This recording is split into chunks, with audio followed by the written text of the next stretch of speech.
প্রশ্ন হলো, যদিও ভুলে এক রাকাতে 3 সেজদা করে তখন কি করব? উত্তর, যদিও এক রাকাতে 3 সেজদা করে বা 2 রুকু করে বা প্রথম বৈঠকে ভুলে গেলে তাহলে সেজদা করবে। প্রশ্ন হলো, নামাজরত অবস্থায় সালামের জবাব দিলে তখন কি করব?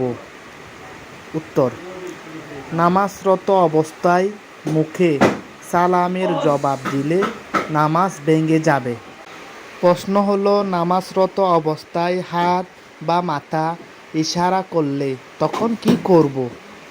উত্তর, নামাজরত অবস্থায় হাত বা মাথার ইশারায় যদিও সালামের জবাব দেয় তাহলে তা মাকরুহ হবে।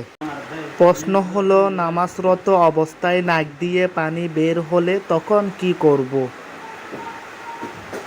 উত্তর, নামাজরত অবস্থায় নাক দিয়ে পানি বের হলে তা মাটিতে পড়া থেকে মুছে ফেলা উত্তম।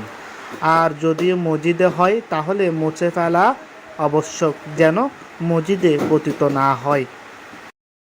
প্রশ্ন হলো, নামাজরত অবস্থায় মাথার টুপি পরে গেলে তখন কি করব? উত্তর, নামাজরত অবস্থায় যদি টুপি পরে গেলে তা উঠিয়ে নেওয়া উত্তম, যদি আমরে কাসির না হয়, অন্যথায় নামাজ ভঙ্গ হয়ে যাবে। বারবার উতারতে হলে বাদ দেওয়া চাই।